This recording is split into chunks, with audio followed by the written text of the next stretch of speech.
Olá, tudo bem? Sejam bem-vindos ao Norocast, o podcast do Jornal Noroeste. Hoje nós recebemos aqui o Lucas Martins Santander. Ele tem 32 anos, nasceu em Nova Esperança em fevereiro de 1992. É casado com a Daniele, pai da Maria Alice. Cresceu em um sítio próximo ao bairro Bela Vista. É engenheiro agrônomo com especializações pela UEM e Unopar, além de técnico agrícola e agrimensura, formado em Presidente Prudente, no estado de São Paulo. Com experiência em Porto Velho, Rondônia e na Prefeitura de Nova Esperança, onde já foi secretário de Agricultura e hoje atua como engenheiro agrônomo da Citrus, na Cocamar, atendendo diversas unidades. É produtor rural e sócio da empresa Santander e Nimuto. Lucas também se destaca aí com seu compromisso com a inovação e o desenvolvimento do agronegócio. Participe desse programa como convidado do Norocast, que é entrevistador, Tuna Basto, que é também agrônomo, gerente da Agroluna e ex-chefe da 18ª Ciretran, além de ter sido secretário municipal de Saúde e Viação e Obras. Tuna, que é produtor de cítricos e estudioso aí também do assunto. Portanto, o Norocast está no ar e desde já agradecemos a sua audiência.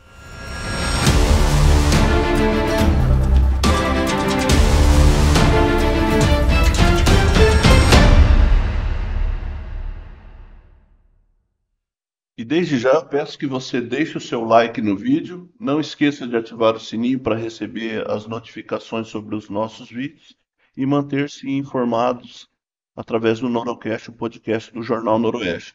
Também eu peço que você compartilhe esse link com mais alguém e se inscreva em nosso canal. Lucas, Tuna, agradecemos aí a presença de vocês. O Tuna, que hoje estará nos acompanhando aí nas perguntas ao Lucas. Pergunto ao Lucas o que é o greening e por que é considerado uma das pragas mais perigosas aí para os cítricos. Olá, né? Muito obrigado pelo convite, né? Pela oportunidade da gente estar aqui falando um pouquinho hoje a respeito de citros, né? Principalmente dessa doença que é o greening, né? Hoje, sim, resumidamente, o que eu posso falar? É uma doença causada por uma bactéria, né? E ela é transmitida por um inseto, né? O psilídeo. E essa doença não tem cura, né? Hoje a cura é a erradicação da planta, né? Hoje o que tem assim, de opção para tentar conviver com esse problema é o controle do vetor, né? Então, a aplicação de produtos para combater o inseto. Lucas, bom, primeiramente, uma honra receber você, receber o Tuna também aqui como nosso convidado. E quais os principais sintomas que indicam que uma planta está infectada pelo greening? Bom, é bem fácil visualizar, porque as folhas começam a ficar com um sinal de mosqueamento, amarelecimento ali característico, né? E os frutos também daquele ramo específico, eles começam a ficar menores, né? Eles ficam em formato simétrico, deformado, e eles não pegam cor, eles ficam aquele verde pálido, né? E normalmente você pode ir lá, pode ir até depois de uma chuva, se você pegar ele na mão, ele tá murcho. Você pega uma planta que está sadia, a fruta está firme, né? Você pega um fruto de um galho ali, de uma planta com green, ele tá murcho, né? E normalmente, sofrendo aí uma estiagem, ele derruba essa fruta ao chão. E acaba comprometendo então a produtividade também da. Com certeza, é uma perca muito grande. Obrigado por estar mais um Norocast aqui.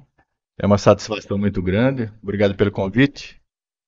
E vamos continuar aqui a entrevista com o Lucas Santander. Ô Lucas, como o psilídeo asiático do citrus age na disseminação do greening? O psilídeo, ele se alimenta das brotações novas, né? Então, ele chega ali para se alimentar. Se a planta já está infectada com essa bactéria, ali ao sugar ali a brotação nova, ele adquire essa bactéria e assim ele vai passando para outras plantas para se alimentar e ele vai transmitindo essa bactéria. Por isso que você tem que iniciar um pomar comercial hoje com plantas sadias, né? Fazer uma erradicação, se tiver alguma planta doente na sua propriedade, erradicar E o que está sendo feito também na região toda é a erradicação de todas as plantas caseiras, que, ao colocar aí 99% dessas plantas hoje tem essa bactéria. Então, o produtor controla o psilídeo dentro da sua propriedade. Só que está vindo esse psilídeo já contaminado de fora. Mas ele percorre essa distância de um. Por exemplo, nós Distâncias, estamos aqui em Nova Esperança. Tem uma propriedade rural, por exemplo, lá no bairro Bela Vista. Ele consegue percorrer segue. essa distância e infectar plantas lá? Sim, tem estudos aí de 20 quilômetros de deslocamento, isso em condições normais. Pegar aí uma condição aí de ventania aí forte, ele pode ir até bem mais longe. E está sendo erradicado as plantas que estão plantadas em área residencial, Foi feito aqui dentro do município, está sendo feito na área rural. né? Foi feito em torno de uns 70%, né? Os próprios produtores, né, comerciais se juntaram, estão pagando uma equipe particular para ir propriedade por propriedade pedindo autorização para ser cortado, né? Né? Aí, produtor que não autoriza é passado para a ADAPAR, né? Porque existe a lei estadual que é obrigatória a erradicação, né? Aí a ADAPAR vai e notifica o proprietário para poder ser arrancado. E já está tendo efeito essa Já. erradicação? Que existem as armadilhas adesivas, né? Que é colocado no entorno dos pomares e já diminuiu muito a captura de psilídeos. Quais as dificuldades, Lucas, em controlar a disseminação do greening? Pelo que dá a entender, talvez a pessoa tenha ali em casa um cítrico e daí fica com dó, né, Sim. de cortar. Então a pergunta é nesse sentido, quais as dificuldades em controlar a disseminação? Assim, hoje são duas frentes. O produtor comercial que, digamos assim, não faz o controle correto, que hoje é praticamente ninguém, porque a Dapar está batendo muito em cima. Ela vai nas áreas que não são comerciais, só que ela também fiscaliza muito as áreas comerciais. Então ela exige as notas, receituários, tudo certinho para ver o que o produtor está fazendo. Então, fala assim, a parte comercial fica meio que resolvida. Aí a parte, vamos falar assim, doméstica, é que nem você falou, a pessoa fica com dó, mesmo que a planta está definhada lá, com a doença, ou às vezes está só com um raminho ali, só que a bactéria já translocou na planta inteira. Ela demora aí 1 ano, 2 anos, 3 anos, dependendo do que é jogado de adubação nela, para definhar totalmente, né? Então, assim, a pessoa fica com dó de arrancar, porque realmente dá dó, né? Às vezes está produzindo ali um limão, uma laranja, alguma coisa, e aí não é erradicada essa planta, o inseto vem, se alimenta ali da brotação, vai para um pomar comercial, que está fazendo o tratamento correto. Então, essa é a maior dificuldade hoje, né? E assim, como que o greening tem afetado a citricultura aqui em Nova Esperança? Ah, tem afetado, na verdade, a citricultura praticamente no país todo, né? O estado de São Paulo até hoje, uma situação até mais crítica que a gente aqui, né? Aqui os órgãos, né, a ADAPAR, o governo do estado, se empenharam muito em ajudar esse setor, né?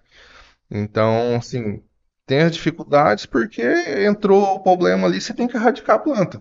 Então, fala assim, é um gasto a mais, né? Não é à toa que o preço da laranja hoje está o preço que está. Então subiu demais por conta disso aí. Também estiagem, né, que atrapalharam o pegamento de safra, né? Então, só que hoje o principal problema ainda é o green, né? Muitos pomares já mais velhos foram erradicados. Os produtores pararam com a atividade, com medo de plantar e nem conseguir formar. E hoje é um investimento altíssimo, né? Para você formar um alqueire de laranja. Então, houve essa diminuição de produto no mercado, né? Tô- E também, há 40 anos atrás, nós tínhamos o problema do cancro cítrico, que teve que fazer o mesmo trabalho que está sendo feito agora, no green, né? Controle começa da erradicação dessas plantas que estão Doença nos infectada. pomares lá, pomar não, no meio da floresta, no meio de um mato, no meio de um pasto. Então, nós temos que fazer esse trabalho, está sendo feito. Inclusive, eles estão lá na nossa estrada esse mês, Uhum. lá na estrada Paracatu, visitando todas as propriedades e tentando fazer a erradicação daqueles que estão realmente Você é produtor contaminados. também, né, Tuna, de Sou citro? produtor de sítios também. Está enfrentando o mesmo. Mesma coisa. É um problema bastante sério e que a gente tenta fazer de tudo para ter o pomar um pouco mais sadio, e isso a gente vai ter que acostumar, conviver. Não vai ter outro jeito, por enquanto, pelo menos, né? Essa convivência nós vamos ter que ter, tira uma muda com a doença e repõe uma nova, mesmo que esteja uma maior, outra menor, não vai ter jeito, vai ter que repor e continuar normalmente. Tocando. É, Isso. As consequências econômicas, né? então, quais as consequências econômicas para os citricultores, principalmente locais aqui, nosso, né? Com essa ameaça do greening? Acho que é um problema, porque assim, tem alguns produtores, principalmente os pequenos, que saíram da atividade, né? Então, assim, é uma perca tanto para o produtor como para o município também em receita, né? Então, produtores grandes, eles estão se tecnificando cada dia mais, né? Assistência pesada em cima para poder fazer tudo que tem, assim, ao alcance hoje, de acordo com as pesquisas, né? Então, o produtor grande ainda também tem esse dano econômico, você tem que ficar arrancando, replantando. E você cuidar de uma replanta no meio de um pomar não é igual você formar um pomar novo. Porque você tem que ter um cuidado especial com uma muda. Uma mudinha que você acabou de plantar é diferente de uma muda de uma planta que está ali com 3 4 anos, né? Então isso aumenta muito mão de obra, aumenta gasto com muda, com erradicação, então sobe bem assim, os custos, né? E Lucas, quais os desafios que os agricultores enfrentam em função da erradicação das plantas cítricas que são afetadas? Você fala danos? Isso. Assim, o produtor acaba perdendo, né? Porque ele perde em produção, né? Ele perde em, assim, qualidade O de tempo também, né? tempo, né? De Até formação, porque formar. hoje, se plantar uma muda de laranja para começar a produzir bem, vai de 3 a 4 anos, né? Você vai começar a dar uma carga boa e no quinto ano em diante. Então, às vezes, a hora que você vai começar a colher, você tem que passar a motosserra nessa planta, né? Então, é uma situação bem complicada. Então, vários produtores até meio que ficam desesperados, porque mesmo fazendo todo o controle certinho, todo o manejo químico que tem que ser feito, não consegue controlar a doença, né? E ela tem que ser feita de estoca também, ou só corta? Pode ser feito de estoca, só que o problema da de estoca é que se você quebrar a raiz ali e ela brotar, ela tá com a bactéria. Então a maioria dos produtores cortam com motosserra, já na hora passa um herbicida ali para não fazer, não ter brotações no caso, né? Porque Entendi, se a raiz ali quebrar e brotar, ela tá com a bactéria. O psilídeo pode ali se alimentar e continuar transmitindo normalmente, né? entendi. Ô, Lucas, e você falou das plantações caseiras. Eu queria que você falasse um pouco mais de que forma que elas têm contribuído efetivamente para a disseminação do greening, porque a gente vê que na zona rural, os próprios produtores contrataram empresas para fazer a erradicação. E qual o impacto das plantações caseiras, né? Também você mencionou a questão da distância e tal, Uhum. mas elas realmente causam um impacto e existe um levantamento, no caso específico de Nova Esperança, do número de propriedades residenciais que possuem cítricos ali e alguns desses infectados. Olha, causa consequências, infelizmente. Apesar de falar assim, mas como que o inseto vai achar minha planta lá no fundo do quintal? Infelizmente acha, né? Pode ser que a pessoa comprou uma muda que infelizmente é de forma clandestina, porque hoje para você comprar a muda você tem que ter toda uma liberação lá da par, tudo certinho, comprar a muda em viveiro registrado, né? Então se a pessoa às vezes tem uma muda ali, uma planta ali, é porque ela já comprou de forma errada. Então às vezes ela já comprou uma planta que já está com um problema. Já veio do viveiro, um viveiro que não é criado ali, não é produzida muda em estufa telada, essas partes assim que são exigidas num viveiro comercial, né? Então, aquela planta pode ser que já veio com o problema. Se não veio, muito provavelmente por conta de não ter o manejo ali de químico que vai estar protegendo essas brotações, vai vir o inseto e vai passar a bactéria para ele. Pode ser que às vezes nem apresentou ainda, que ela demora um período para apresentar. E aí não adianta a pessoa ir lá e falar assim, ah, apareceu esse galho amarelo, eu vou cortar. Não adianta, é até pior, porque ela atinge o floema da planta, essa bactéria. Então ela já transloca para a raiz, para o tronco, então não adianta. Se você podou ali, é até pior porque ela vai vegetar, ela vai brotar, aí é mais atrativo ainda para o psilídeo vir se alimentar. Então dali se alimentou aqui dentro da cidade, o sítio do Tuna mesmo é aqui pertinho da cidade, já vai ali, dá um Paracatu, quilômetro, dois né? quilômetros ali. Então pode ser que está afetando, pode ser não, com certeza, infelizmente está afetando. Mas a ideia dos produtores fazer na área rural, e aí pro ano que vem também fazer serviço dentro dos distritos, vila rural, dentro do município também. Dá muita, assim, muita rejeição do pessoal, porque assim, como é que você vai chegar dentro da casa da pessoa e falar que você tem que cortar um negócio que é seu, né? Mas existe a lei. Se não for seguido isso aí, tá bem, assim, no caminho de acabar a citricultura aqui na nossa região, né? Aí vamos supor que o proprietário se recuse a deixar que entre e que faça Uhum. a erradicação da planta. De certa forma, ele pode sofrer alguma sanção, alguma notificação, responder por Sim. isso judicialmente até. Porque assim, o ideal hoje seria a Dapar visitar todas as propriedades e todas as casas. Só que não tem gente para isso, né? Então, assim, uma medida de desespero dos produtores se juntaram e estão bancando uma equipe particular para ir pedir autorização e já cortar.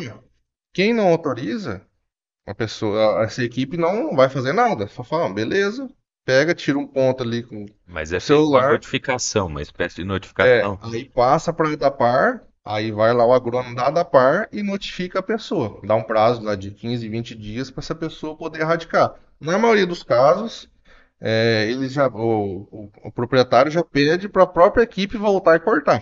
Para ele já nem ter o problema, né? De ter que cortar, ter que passar um herbicida ali, alguma coisa assim, né? Mas hoje a pessoa que se nega, a da par tem força para chegar e notificar, né? Ela vai notificar. Aí, se não cumpriu, aí vai complicando um pouco mais, né? Mas, Lucas, só para entender, a equipe chegou, a pessoa não permitiu a entrada. Uhum. Não se sabe se tem ou não a planta. É passado para a da par. É passado para a É, par. porque por enquanto está sendo feito só área rural, né? Não entrou na área urbana ainda, né? Então, Depois vai ter como monitorar isso por drone ou alguma outra ferramenta de georreferenciamento, talvez. dá para ser feito também. É que no sítio, assim, como a maioria do pessoal é tudo conhecido, então é mais fácil você conversar, tudo, né? É que assim, a pessoa chegou ali na sede do sítio. Fala, não, eu não quero que corta, eu não tenho. E o cara tem ali no fundo do sítio, vamos É. colocar assim. Se a pessoa já não deixou você olhar, que ela não é obrigada a deixar também, porque às vezes não conhece quem que tá indo lá, é passado para a Dapar. A Dapar vai lá e vai fazer a fiscalização. Se não tiver nada, beleza. Se tiver, vai ser notificado, vai dar o prazo para ser cortado essas plantas, né? Ô Lucas, quais as principais medidas preventivas que estão sendo adotadas para controlar esse greening? Você já falou uma boa parte aí, mas tem mais coisas, né? Assim, medida preventiva você tem que começar, assim, o começo já tem que ser da forma correta, né? Primeira coisa, limpar a sua área, não ter nenhuma planta de citros, mesmo que às vezes não esteja apresentando um sintoma de green, mas você tem que erradicar. Tira essa liberação, você vai comprar a muda já em um viveiro certificado, tudo certinho, já para começar um pomar com mudas sadias. Começando o pomar ali, você tem que fazer todo o manejo vou falar assim, que é exigido, não exigido, né? Que é passado pela pesquisa, que são rotações de princípios ativos dos inseticidas, né? Para poder também não criar assim, se ele não pegar uma resistência, vou usar só um tipo de produto, só um piretroide, por exemplo, que é o mais barato, digamos assim, que o produtor mais gosta. Então você vai usar só aquele produto, vai chegar uma hora que não vai fazer efeito. Então, hoje você tem que pegar, iniciar um pomar novo, você tem que pegar, ter uma assistência ou na cooperativa ou um agrônomo particular para poder estar te passando tudo certinho quais os produtos você tem que estar fazendo. Então, essas são algumas medidas para tentar já não começar errado, digamos assim, né? E aí, apareceu uma planta com green, erradica da forma correta ali, replanta. Então, para os nossos ouvintes entenderem melhor, é necessário acontecer a integração entre os produtores rurais e a comunidade urbana, porque nós estamos diante aí de uma praga que precisa ser combatida, que é o greening. E como fazer isso para ampliar e fortalecer então essa integração aí entre a comunidade urbana e rural e os produtores? Assim, é uma situação até bem difícil, né? Em Paranavaí, se eu não me engano, foi em Paranavaí. Eles usaram alguns locais lá, tentar fazer uma troca. A pessoa tem lá uma planta lá de limão lá, por exemplo, que está com uma doença. Ah, você autoriza eu erradicar, eu te dou uma muda de lixia, uma muda de coco. Já ia assim, já na caminhonete lá pra pessoa já, ó, você autoriza, a gente entra, já deixa outra muda aqui. Tem que colocar outra frutífera que não vai afetar. Então isso funcionou muito bem. Assim, tem pessoas que você pode dar a muda, você pode falar que vai pagar, ela não vai querer arrancar, né? Então, tem todo tipo de situação. Essa é uma ferramenta que funcionou muito bem e acredito que aqui, pelo menos dentro da área urbana, também provavelmente os produtores vão ter que adotar isso aí. Eu me lembro, Lucas, eu acho que o Tuna também vai se lembrar, o Zé, ali na região do Clube Campestre tinha muito a questão da murta, que era usada como cerca viva, né? Ela Sim, também é um também é um disseminador, hospedeiro. hospedeiro do. Sim. Hoje toda planta cítrica, independente se é laranja, limão, poncã, mexerica e a murta, elas são hospedeiras do psilídeo. Tem histórico de murta ainda aqui na nossa região, Mas já foi radicado bastante, mas com certeza ainda tem mais alguma coisa, viu? né? Ainda tem Que alguma ela Tem. também coisa. é complicadinha, né? É, o Bastante. pessoal usava muito cerca-viva, né? Mantinha podadinha, né? Então, Há anos atrás até a prefeitura tinha ali, sim, cortado, lembra? É, Aí, sim. há muitos anos. É, exatamente. se não cortasse a murta, estava sujeito a uma É um multa, né? morto. Então, É, Lucas, foi emitido também um decreto de emergência fitossanitária e isso já está surtindo os efeitos desejados, porque eu me lembro que no ano passado, você esteve aqui no jornal, nós fizemos uma matéria, porque foi uma situação que os produtores se reuniram para que alguma medida fosse efetivamente adotada. E Sim. veio o decreto de emergência fitossanitária, queria que você falasse, você que está ligado Esse decreto ajudou muito, digamos assim, da parte governamental do estado, não tem o que se falar. Eu acho que todos os produtores ficaram bem satisfeitos, né? A gente sempre fica meio assim, parte do governo ser aquela coisa mais lenta, né, para dar uma resposta, e não, foi o secretário sempre estava nas reuniões da Câmara Técnica aqui em Paranavaí, né? Então sempre estava presente ali, o pessoal, chefia da ADAPAR lá de Curitiba. Então isso aí ajudou muito, esse decreto ajudou bastante. Então, assim, já está surtindo um bom efeito mesmo. Claro que ainda tem muito para ser feito, mas você está no caminho certo. tudo. Ô, Lucas, essas armadilhas amarelas que tem nas propriedades rurais aí para o controle do psilídeo, fala um pouco dela para nós, para que a gente entenda que prazo a gente coletar essas armadilhas e o funcionamento dele. Essas armadilhas amarelas, a gente na Cocamar distribui para os nossos cooperados, né? Tem uma pessoa que fica na unidade de Paranavaí que faz a leitura dessas armadilhas. As armadilhas têm uma metragem correta de ser colocado no entorno do pomar, justamente para fazer um monitoramento para ver da onde está vindo o psilídeo e se está vindo um psilídeo, né? Então é feita essa contagem, a cada 15 dias é trocado essas armadilhas, tem que ser tirada, é colocado um plástico tudo certinho para poder ser mandado para leitura. Então, assim, é um monitoramento para ver assim, se está vindo, se está tendo uma pressão ali de um lado específico, se não está tendo nada, se está tranquilo, mas independente se não tem capturas, o manejo químico tem que ser feito. E agora uma pergunta bem técnica. Como as boas práticas de adubação e irrigação contribuem para a redução do impacto do greening? Olha, a irrigação e adubação ajuda muito, principalmente uma adubação via solo, uma fértil irrigação, que é uma coisa que você comparar uma pessoa que está com as vitaminas baixas e pega uma gripe, um problema, assim, um problema de saúde que vai, assim, vai debilitar a pessoa mais rápido ou vai dificultar a recuperação dela. Falta de imunidade. Falta de imunidade. A planta é a mesma coisa. Você está com uma planta vigorosa ali, uma planta principalmente irrigada, que não sofre com estresse hídrico, uma adubação bem feita, ela não vai inibir dela pegar o green. Só que ela vai demorar mais tempo, às vezes, para apresentar e às vezes até para se definhar, entendeu? Então ajuda muito. Lucas, e os produtores, eles têm se mobilizado para conscientizar a comunidade? Porque a gente vê que, às vezes, uma medida coercitiva, ela é precedida de uma conscientização. Sim. Então, os produtores estão É, empenhados em conscientizar ou já estão partindo para algo mais não. efetivo aí? Se trabalhou bastante conscientização, ainda se trabalha. A Cocamar mesmo colocou moto com som aqui no município, rodando vários dias, falando, explicando. Foi colocado faixas também, foi colocado na secretaria, foi colocado na entrada da cidade, aqui na Praça Melo Palheta. Foi feito várias ações ali na Feira do Produtor também, tudo através da Cocamar, né? Representando os produtores. Então essa parte de conscientização está sendo feita sim. E ela surte um bom efeito.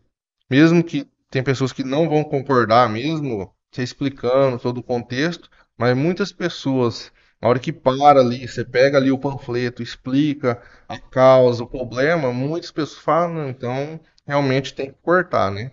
E em relação aos viveiros locais, aqueles que não estão seguindo as regras, Sim, tem sido feita alguma fiscalização nesse sim. sentido ali? A Dapar sempre está fazendo fiscalização. Inclusive já pegou alguns viveiros com muda cítrica sem autorização para ser vendida, né?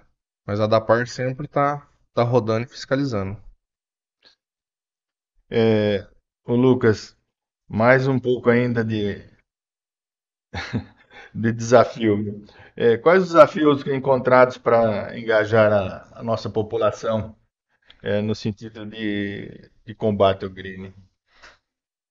Eu acho que assim, tem que ser demonstrado principalmente pela conscientização, né? Eu acho que principalmente agora, ano que vem, a hora que for entrar nas áreas urbanas, eu acho que é o ponto mais crítico, tentar mostrar a importância da cultura para o município, né? Porque hoje emprega muita gente na área rural. E mantém também as famílias no sítio, né? Então, fazer um apelo para ter uma ajuda, porque o nosso município, querendo ou não, ele é um município pequeno, ele depende muito da agricultura, não só do laranja, né? Depende de várias culturas. Então, se a laranja está sofrendo com esse problema, comunidade, se ela pudesse abraçar e tentar ajudar, né? E entender que isso aí não é uma jogada de mercado, porque muita gente fala que os produtores querem que arranque o pé de limão para ter que comprar o limão na feira ou comprar o limão no mercado. E isso não existe, gente. Isso é. O produtor ele quer produzir, ele não está preocupado na venda lá. Hoje a preocupação dele é que ele vai plantar uma muda e ele não vai chegar nem a produzir, né? Então, o reflexo tá aí. Você vai comprar um limão, uma laranja hoje, uma poncã, é um preço absurdo. Não é todo mundo que consegue comprar, né? Tem que explicar então que existe toda uma cadeia produtiva Sim. e geração de emprego, geração de renda, não é É, essa preocupação aí que as pessoas pensar pequeno, né, em relação ao sim. problema que é muito grande. E eu gostaria de saber qual que é o papel, como tem sido o papel das prefeituras, você deu um exemplo ali de Paranavaí logo no início, na fiscalização e erradicação das plantas infectadas. Olha, na nossa região aqui, Paranavaí, Alto Paraná, Nova Esperança, as prefeituras vestiram a camisa e ajudaram bastante. Aqui, até na época, né, um ano atrás, um ano e pouco atrás, eu estava como secretário, né? A prefeitura fez erradicação em todas as áreas públicas e tinha muito limão. Cemitério, escola, praças, toda a área que era pública, a prefeitura fez a erradicação. E o prefeito até se comprometeu em ajudar quando fosse entrar com as equipes dentro do município também, às vezes com algum funcionário, alguma máquina, para poder também ajudar a fazer esse serviço. É que aí os produtores decidiram fazer a área rural primeiro, né? Assim, mais próximo das propriedades, para por último depois fazer o distrito, Vila Rural e a cidade, no caso, né? Mas as prefeituras estão sendo bem parceiras, né? Porque depende, né? É uma receita, né? E gera uma receita muito boa para o município, né? Ô Lucas, assim, tem algum tipo de cítrico que é mais favorável à propagação ali do greening, que é o psilídeo prefere? Ou limão rosa, ou Ah, Tahiti, ou laranja, não tem murta? assim nada comprovado, porque ele vai na vegetação nova, né? Mas até o Tuno às vezes concorda comigo, parece que a poncanha é o que chama. Você pode plantar lá 5 pés lá no meio do pomar de laranja, parece que é os primeiros que vão pegar, entendeu? Apesar do psilídeo atacar principalmente as bordas, né? Mas a poncã parece ser o mais suscetível. Mas sim, nada comprovado, né? Tem algumas variedades assim, alguns porta-enxertos que eles vegetam menos, então dá a impressão que a pressão não é tão grande, né? E o IDR e a ADAPAR têm trabalhado em conjunto também com, porque você mencionou a ADAPAR, né?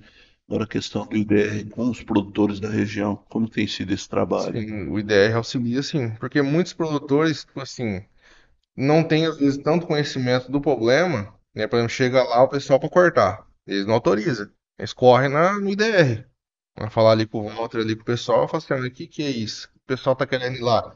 Aí a gente já conversou com o Walter, já passou para ele também a situação, ele tá a par do problema, né? Então ele pega e também faz vamos falar assim, um ensinamento, uma Conscientização. conscientização do próprio produtor ou até da pessoa que mora na cidade mesmo que vai lá procurar informação, né? Vai orientando, Sim, é né? uma orientação, né?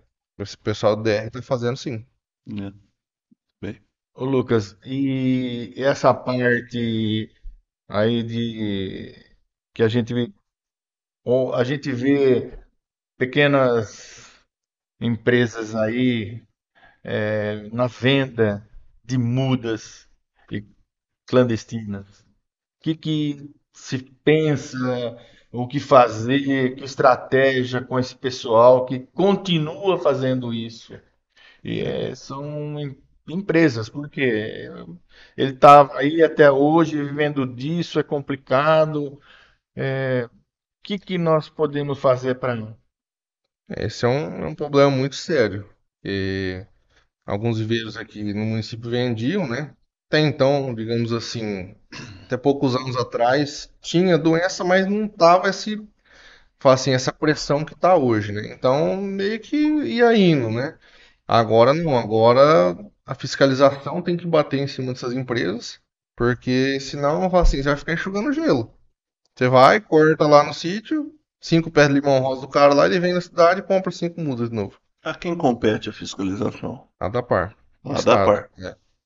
Então, assim, aqui no município já teve viveiros que perderam as mudas, tem que destruir lá as mudas e foram multados, né? Mas é complicado. Teve viveirista que tirou sarro na minha cara, já falando que isso aí é só para ajudar ele subir o preço da muda. Então, você vê que você está remando contra a maré, Enxugando né? gelo, né? É. Então é difícil, né? Precisar dessa conscientização em todo mundo, né?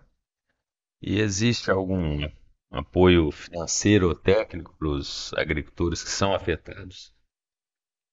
Produtor comercial, Isso. na parte nossa ali como cooperativa, a gente dá a parte de assistência técnica, né? Toda a parte de assistência técnica, de insumos ali, a gente faz pro produtor, né? Sem custo algum.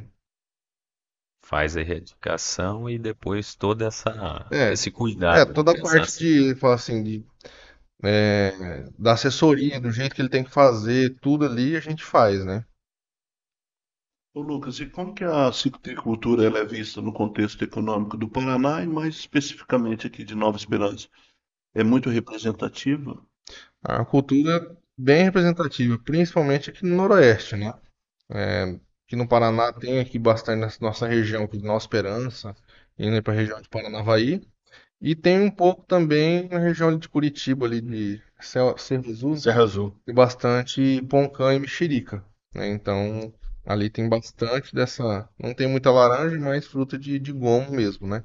Mas representa uma boa fatia de mercado aí, os citros, né, E no assim, estado. emendando nessa pergunta, tem algum período do ano que é mais propício à disseminação do greening, que o psilídeo, né, se propaga de uma forma mais intensa aí? Ah, depende muito de temperatura, né? Temperatura e parece que tem aquelas revoadas, né? Então, por causa disso que tem que ter aquelas armadilhas amarelas, porque se começar a capturar ali uma forma crescente ali em vários pomares, todo mundo já fica de sobreaviso. Tem vários grupos do WhatsApp de de produtores aqui na nossa região, né? Então se intensifica o cuidado, né?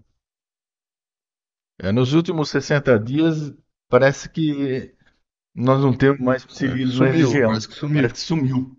As armadilhas vivem sem nada, só em outros insetos.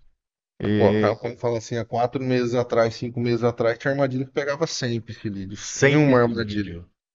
Então era assim, um desespero. O produtor falou, já perdi o pomar, porque a hora que apareceu o resultado disso aí daqui 6 meses, E por que que ele some justamente por conta dessas condições climáticas? principalmente. Ambiental, né? Da Ambiental. parte ambiental. Uhum, Uma hora muito seco, duas estiagens seguidas que deram, né? uhum. Tudo isso aí vai. E agora vem bastante chuva. Como vai vegetar bastante agora, é hora do Agora é perigo, o né? prato cheio agora, Agora é né? a hora do perigo. Então, a gente vai ter que fazer essa. Diminuir o prazo, né? Que nem a gente tava mais ou menos uns 10, 15, cada 10, 15 dias a gente fazia uma aplicação de inseticida, né? Para Uhum. controle do psilídeo, né? Agora, Pode fazer com 7. nós vamos ter que fazer com 7. Então, o custo é alto do produtor Uhum. nesse ponto, sabe? Mas tem que fazer. Não tem outra saída. Senão não vai ter como controlar mais. Senão não tem Vai condição. perder o controle pela quantidade. Exatamente. Acho que eu tô na. Então, Lucas, mais uma vez aí, vamos. E a cura desse greening, será que vai acontecer? Então, hoje, de acordo com o Centro de Pesquisas, tem muitos estudos, né? Muitos testes, né? Só que hoje, oficialmente, não existe cura, né? Hoje tem que tentar se controlar o vetor, né? Tem vários estudos na Fundecitrus, lá no Centro de Citricultura em São Paulo, lá. Até a gente visitou lá esse ano. Mas, como o citrus é uma planta perene, tem um ciclo longo, então, se você colocar ali qualquer tentativa de desenvolver alguma coisa para curar ou ficar uma planta mais resistente, demora anos, né, para sair um resultado, né? Aí você tem que levar a campo isso aí. Então é bem longo, é diferente às vezes de uma soja, de um milho que tem um Sim, ciclo curto, né? muito. Você disse perene, pô, antes de entrar especificamente na pergunta aqui, quanto tempo esse perene? 20 anos?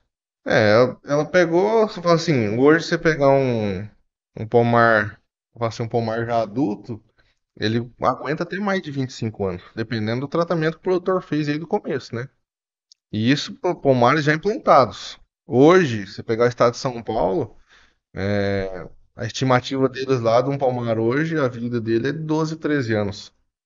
Então, assim, baixou pela Pela metade, né? metade, caiu mesmo. Então, mas mesmo assim, para você fazer uma parte de pesquisa e desenvolvimento, vai anos, né? Então, E é isso que eu gostaria de perguntar para você, como a pesquisa científica ela tem contribuído para o manejo integrado aí da praga.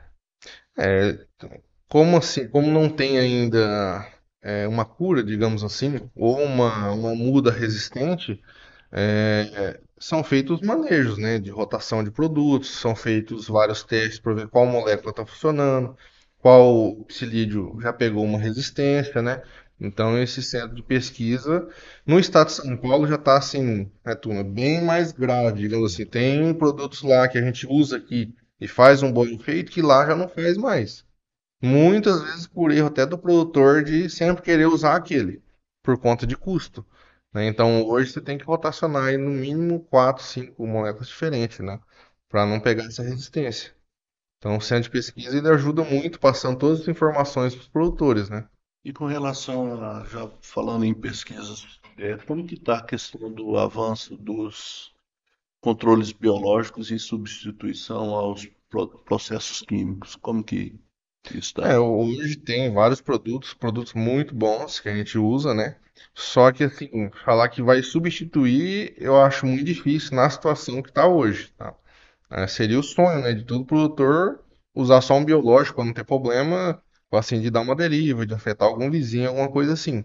Só que hoje não tem como, porque o biológico também depende da condição favorável de clima para você poder estar aplicando, né? Não é qualquer época do ano que você consegue usar ele.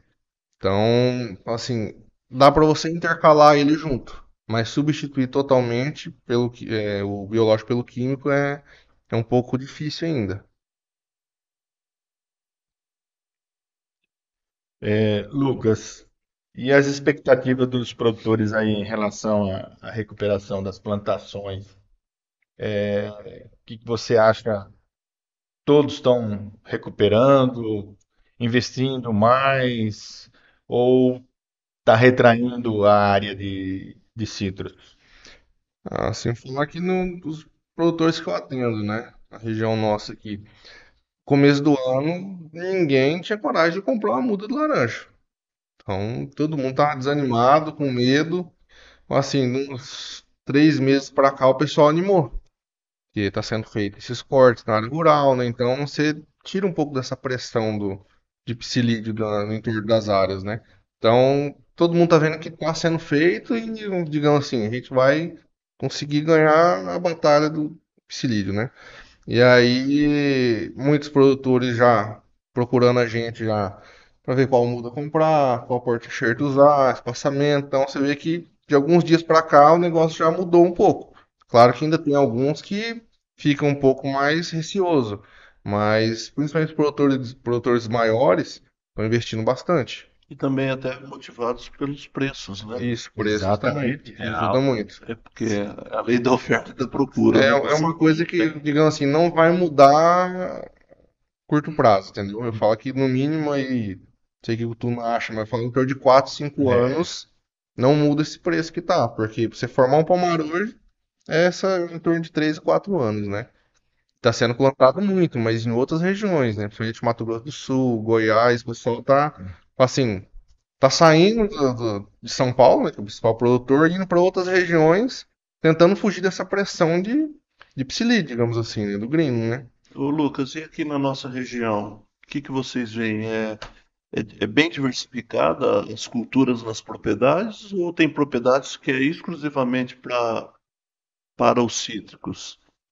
Não, tem propriedades que é só citros, mas a maioria quase tem pelo menos 2 ou 3 culturas. A maioria. O produtor tem uma laranja, tem um gado, tem uma mandioca. Tem produtores meus aqui que tem laranja, tem gado, tem bicho da seda. Então é bem diversificado, principalmente aqui em Nossa Esperança, bem diversificado. Você tocou no assunto do bicho da seda. Semana passada, alguns produtores gravaram vídeos sobre, até eu gerei um artigo também para o Jornal Noroeste sobre essa questão da deriva dos agrotóxicos. Sim.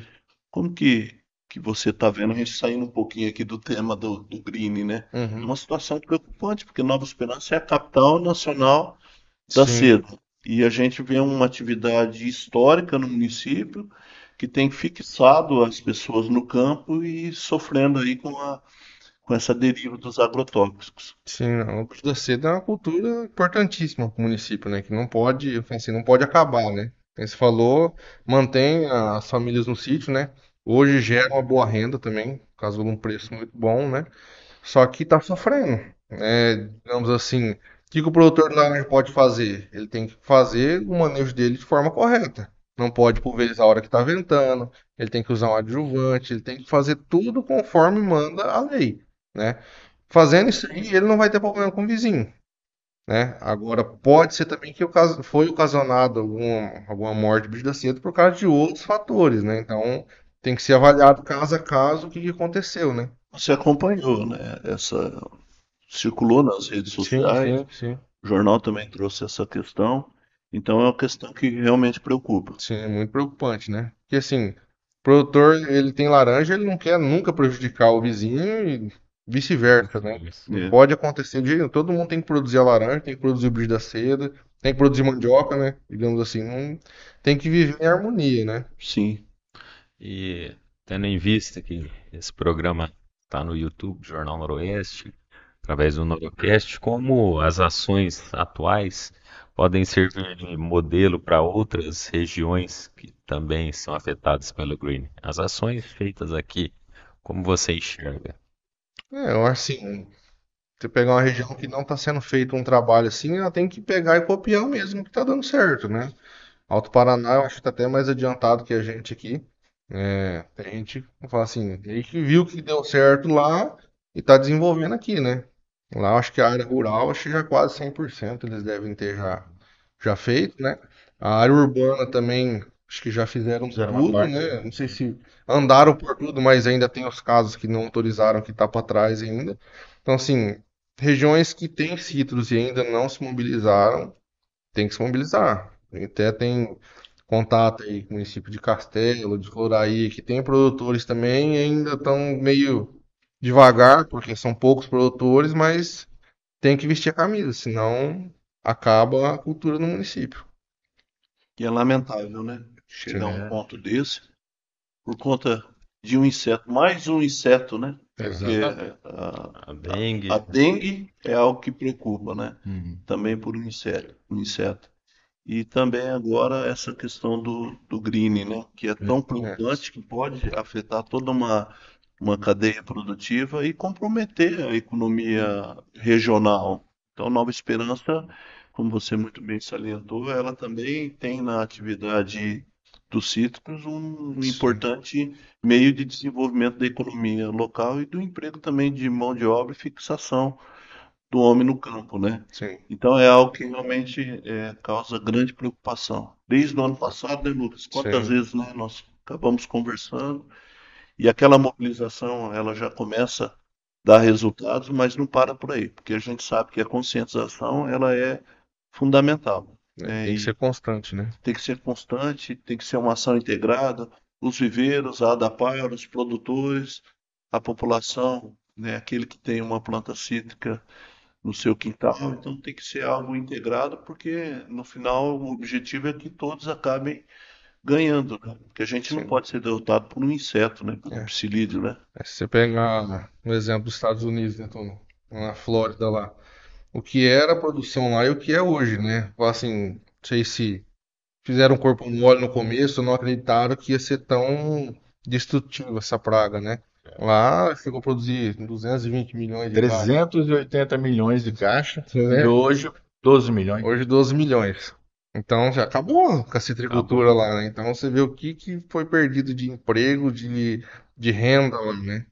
Então isso pode acontecer aqui também, né? E eu vejo que nós tivemos um pouco de sorte, os citricultores atuais, foi nessa medida do preço ter se sustentado e cresceu mais, porque se não tivesse, ia acontecer igual aos Estados Unidos, Ia acabar. ia acabar.